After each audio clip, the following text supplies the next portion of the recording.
Okay, we're revisiting diagonalization. So now we're going to be talking about diagonalizing symmetric matrices. So symmetric matrices is where A transpose equals A. So this is an example here. So the diagonal is, it doesn't have to be anything specific, but opposite that diagonal, everything is symmetric. Okay, I would not have you go find this characteristic equation and solve it. I will give you the eigenvalues. So if I said orthogonally diagonalize, and I would give you lambda is -2 and 7. So you would go through the process of the A minus, so this would be plus 2i x equal 0, right? With this as the A, and then you would find one eigenvector. So when you do A minus 7i x equals 0, you would get these two eigenvectors. Okay, so if it is symmetric, then two eigenvectors from different eigenspaces are orthogonal.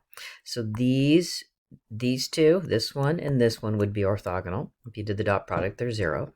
This one and this one are orthogonal, but these two are not orthogonal. They're linearly independent, but they're not orthogonal.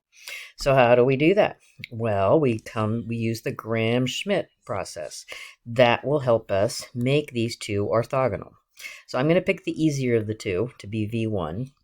And then this here is what I'm using as x2. So x2 I'm using as this, right? So V2, taking x2, this, subtract the dot product of this with this times this vector V1 gives me this. So then I just fixed it. So I multiplied it by 4 to make something a little nicer. So these two are basis vectors from the lambda is 7. And then this is the basis vector for lambda is -2. Okay, the last step is you want to normalize it, right? So if I guess let me just put the P and the D together for real quick. So if I did 1, 0, 1, -1, 4, 1, so that's the two eigenvectors that go with the eigenvalue of 7. And then this here is the eigenvalue or eigenvector that goes with the eigenvalue of -2. So 0, oops, not 0, -1, -1 half, 1. Okay, so that's my P and my D. Okay, so D stays the same. So what I need to do with this P, is normalize it. So to take this vector, 1, 0, 1, remember to take the length of that vector.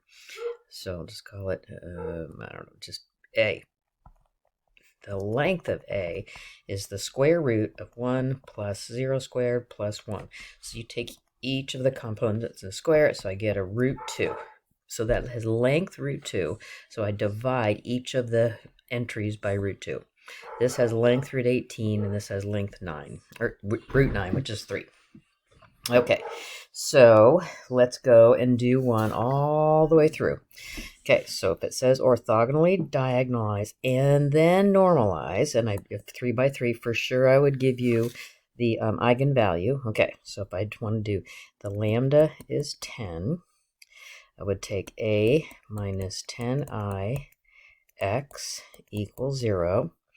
So that's going to be -5, -4, -2, 0, -4, -5, 2, 0, 2, -8, 0. Okay, so then using my calculator, I get this 0, 0, 0, 0. All right, so this gives me x1 equals -2x3, and x2 is 2x3. So my vector x, x1, x2, x3, right? If I factor out the x3, that would give me a -2, a 2, and a 1. So lambda is 10, has the eigenvector of -2, 2, 1. Okay, so let me stop there, and we'll go and figure out the other one.